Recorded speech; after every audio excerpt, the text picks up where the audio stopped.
The great Sagittarius, hi, come on in, great to see you, just in time for your Sagittarius March 2020 reading. Hi, I'm Nigel Saint James, for those who have just popped by for the first time, and it's great to see my subscribers again. You belong to the best family on the net. We have great fun here, don't we, subscribers? And thank you also for those of you who have, last month I announced that I was now doing personal readings face-to-face, over FaceTime and Skype, and a number of you have and you have had readings with me and booked in the future as well, where there's the space there, and I appreciate it. It's great to get to know you personally, and we'll be seeing a lot more of each other over the future years, I'm sure.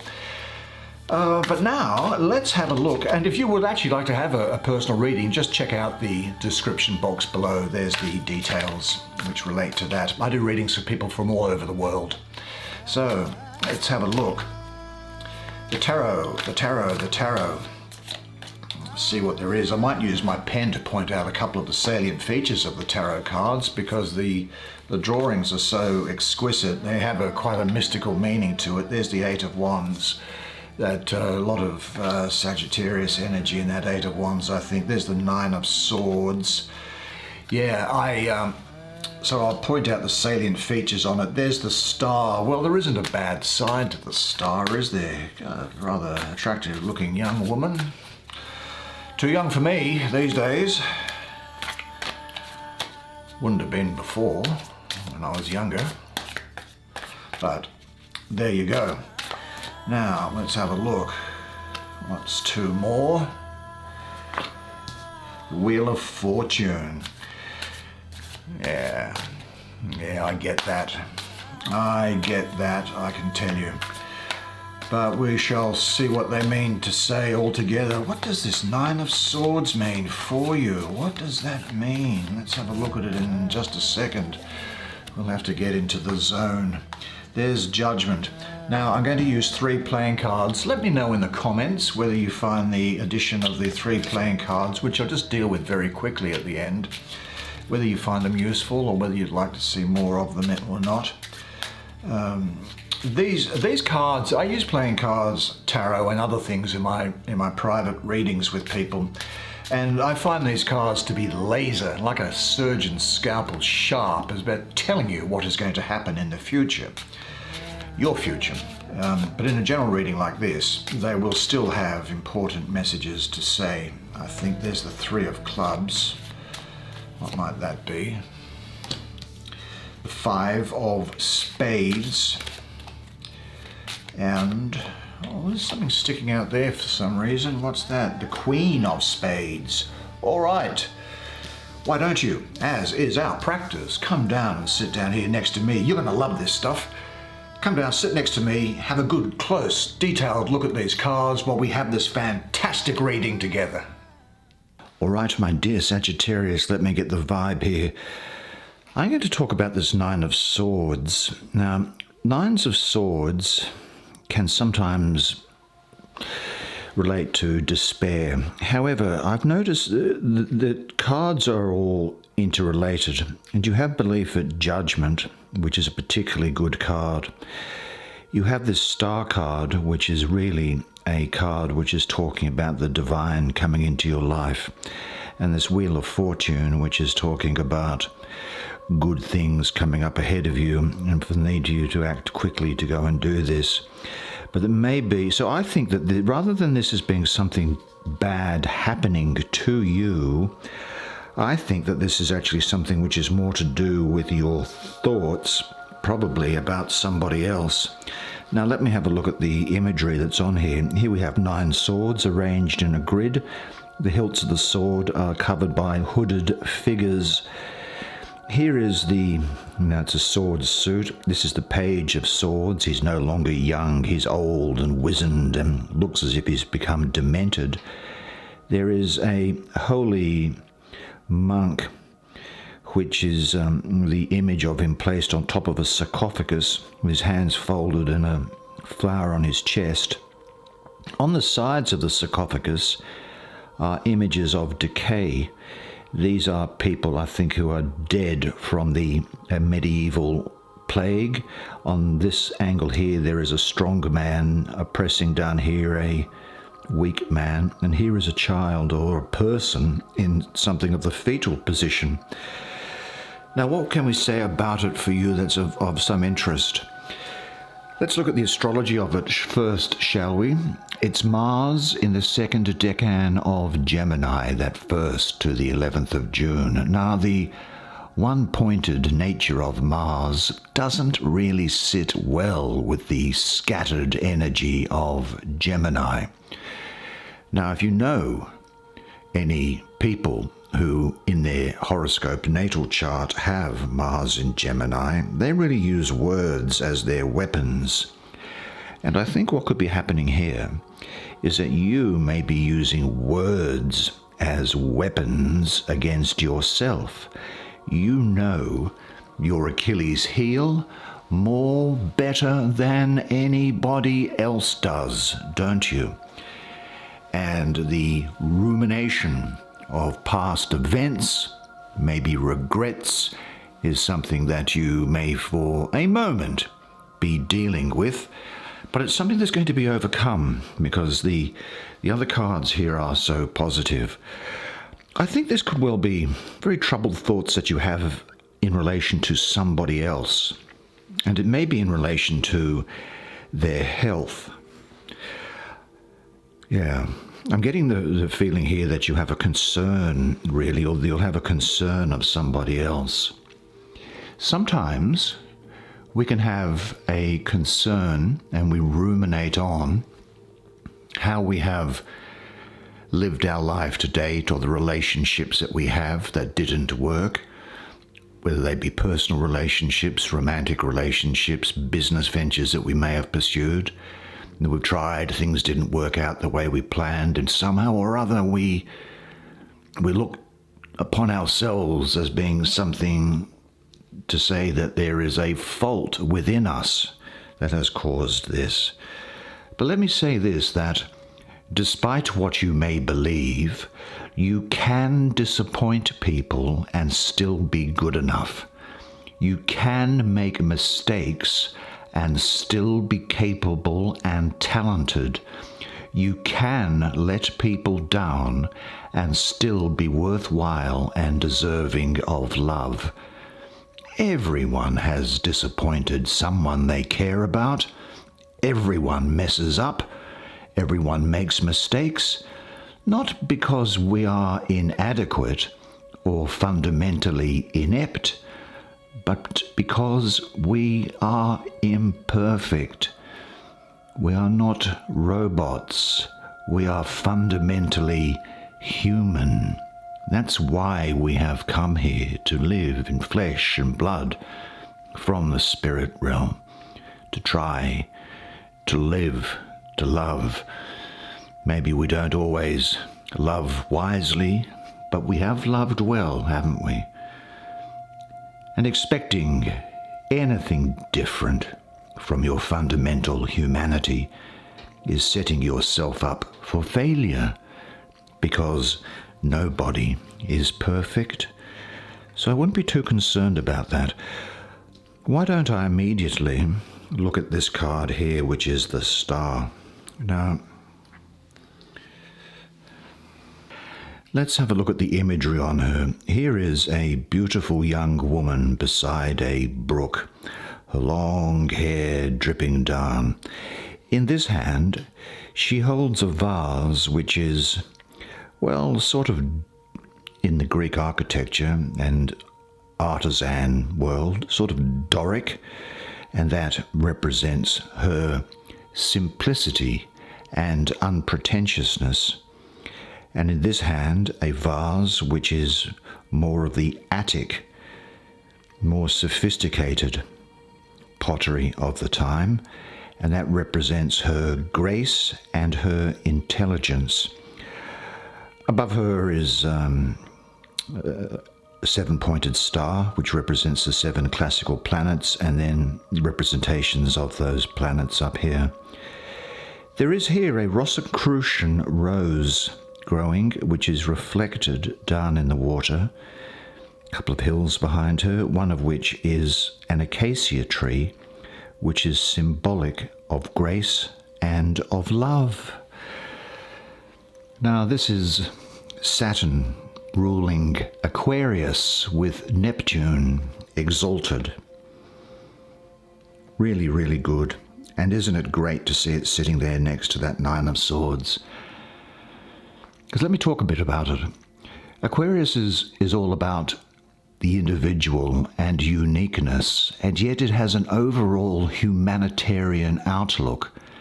Well, the star shares these qualities in that it is trying to remind you of the divinity and uniqueness within you, while encouraging you to be a conduit for bringing down more grace from the divinity and to reach your highest potential. There really is no bad side to this card at all, and it is here to bolster you during this time where there may be some thoughts. And in fact, I think what it is saying to you now that you are now going to feel more inspired by life, where you are going to feel more fulfilled. And it is a reminder to follow your dreams, those dreams which give you the most inspiration. And I think it's also saying to you to be open to love and trust creation and what it brings. Encouragement is now being given to you that you may have had testing times in the past, but now it is the time to move forward with renewed hope and live an inspired life that you can express yourself in fully. Have these thoughts in mind. I am a radiant light being. I am a star that walks upon a bigger star. I see what can be of benefit to people now and in the future. We might look at this one, because I think this is in a sense allied to that star card. Here we have a picture where, well, there is an angel blowing a trumpet, isn't there? And from the bottom of the card, what looks like a veritable city of tombs, there rise three people, a woman and two men, one of whom is very old. There are also from the graves hands poking up.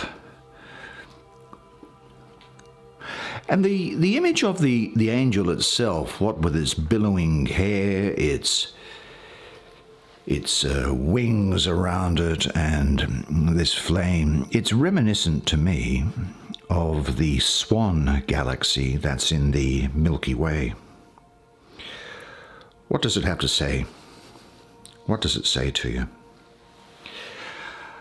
I think that at this time there is a decision going to be made which has a major impact on your life, such as a lifestyle, a career, things to do with your money, things to do with your relationships. But this is positive. You may not even realize the significance of the decision when you make it. But when you look back, you just say, gee, I remember the time that I made that. Now, I do know that this is actually, this star and this card together, when I was doing a personal reading for someone a few years ago, they had a life-changing experience. Now, I'm not saying that this is going to happen to you, but she had a near-death experience, and it changed her life completely.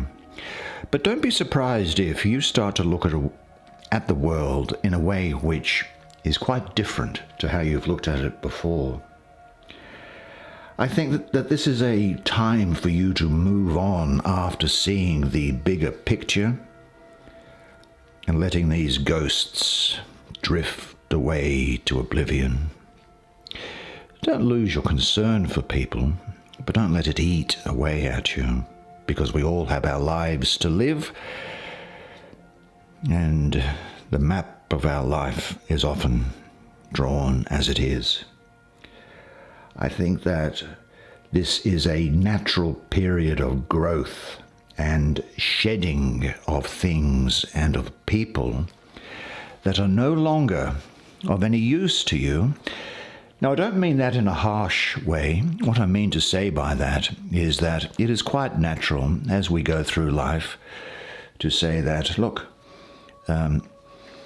people come into our life, things come into our life for a reason, and then it's time to move on. And as your mother always said, you're judged by the company you keep. So don't be concerned if you find it is time to move on. The Wheel of Fortune here. Here we have a gold wheel, which is embossed with the signs of the zodiac. Lady Fortune is standing behind the wheel, blindfolded. Her wings and hands touch the wheel in 7 places, which is indicating the 7 classical planets in the horoscope, in astrology, before the transpersonal planets of Uranus, Neptune, and Pluto were discovered. Atop this wheel, ruling it, is this little cherub. In the left hand here is a sphinx, which is the symbol of resurrection and renewal. And on this side, a sword. A blue figure climbs up the wheel, chasing a crown. On the opposite side, a man on flames, it looks like, going down, chasing his crown, which is about to fall into this water. This blue circle behind here, to me, represents individual life. The green sea here means life in general, into which the individual life is often placed. The boats here represent the base of this wheel. They have snakes' heads as their mascots. And in this sea of life, an old man struggles and bobs around like a cork in the ocean. The Lord of the forces of life is what this is. The forces of life, abundance, prosperity, and fortune. Now, your planet, Jupiter, is all over this. This is all over this. This has particular meaning for you this month. Jupiter relates to growth and expansion and just straight out good luck. Jupiter is also associated for me with the number 4 mystically, which is about wisdom, about receiving the divine wisdom. I think what we can say that for you is in store is that you can expect an unexpected change in your life, which is going to be favorable, but also which you may not necessarily think is so at the time. Be ready to take action, to move, to exploit any unexpected opportunities. When times are good, stay centered, because things can change, as you know. And if things have been challenging for you, do not be discouraged, because things will get better. Change is about to happen. You may need to alter your present course or change things around to set the stage for the right outcomes to come into your life. But remember not to struggle against life. Don't struggle against the wheel, or you could fall off and end up bobbing around in the sea of life like this old guy. Because life ebbs and it flows, but you will never be shaken or broken. So stay centered to your truth, and that takes you through any hardships. This is great, great, great stuff for you. Is there anything we haven't looked at? We haven't looked at this, have we? This Eight of Wands. Now, here, 8, well, I have associated, to start with, I have the planet Mercury associated with the number 8. But first of all, there are 8 stakes in a ground or a field, and from those stakes grow vines with grapes on them. So it looks as if there will be plenty of wine, and the vintage will be successful in the village. At the bottom of the card, a young man declares his love to a young woman in a blue dress. Above them, the same couple are seen fighting. And above them, 2 children who wear the same colours as the couple are seen playing and running around. Well, this is astrologically for me, and although I have 8 associated with the planet of Mercury, I also have, astrologically, where it's sitting, Mercury ruling the first decan of your sign, the 23rd of November to the 2nd of December. Now, Mercury is the planet of communication, and Sagittarius has the swiftness of the arrow. Now, this is going to produce in you something of a restless intellect, I think. So, we've really got the energy here, which is very short-acting. I think it's time here for you to take quick, fast action on something. Ordinarily in Wands cards, we might see flames and expect them to be around. That's when we picture wands, we talk of fire and flames. But I really have the association here with electricity, and with that very strong, concentrated, quick force.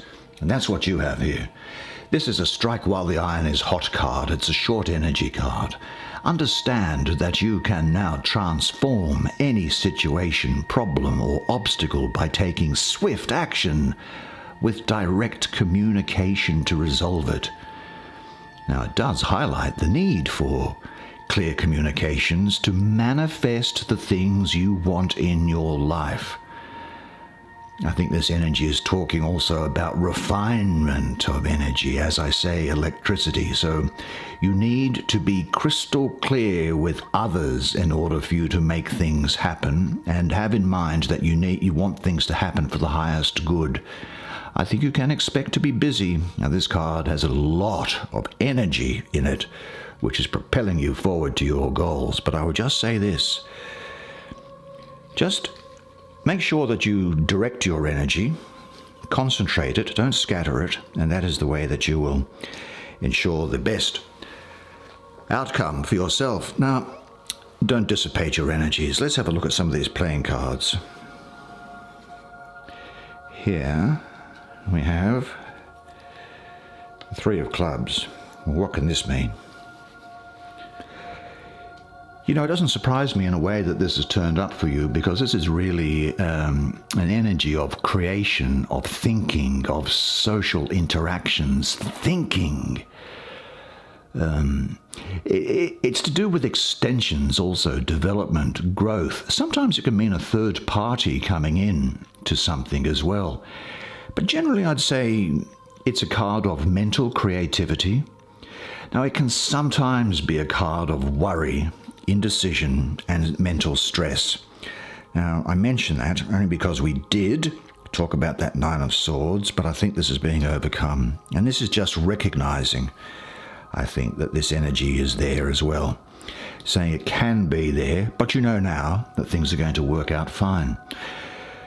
And traditionally, the card can sometimes relate to fighting, but this might be fighting for causes, or it could just be standing up for yourself, making sure that things are going properly your way.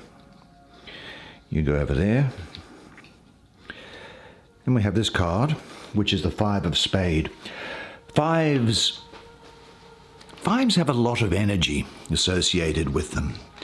It can often be about exaggeration. It can often be about changing. It can often be about chaotic energy. This can sometimes be a card that represents breaking free or breaking up with something. or leaving something behind. It can refer to your knowledge of somebody else who has some sort of an illness, you know. It can mean that. It can also mean changes to your lifestyle or in the way that you live. Now, this could be a change of a job or moving to a new location. It can also refer to travel, interestingly enough. Sometimes it can mean interference from outside sources or outside people. You may hear of a divorce or a breakup because it can sometimes foretell of that. And it says also that you may well encounter opposition or obstacles, but these are only temporary. And it can sometimes mean a person who is depressed, that you may know of, that's depressed. Now, of course, that person could well be depressed because of an illness, for example, you know, feeling down or just the way that that is. Anyway, then we come to the Queen of Spades. Now, I really call, well, look, the Queen of Spades is really the card of treachery, I think. I think it represents a woman who can be manipulative, malicious, and actually quite unscrupulous. A woman who enjoys interfering with other people. And I'd say to you, try not to get in her way or on her bad side during this month. She may appear to be mysterious, reserved, and extremely cautious, but she's generally a troublemaker and causes trouble. That's her main attribute.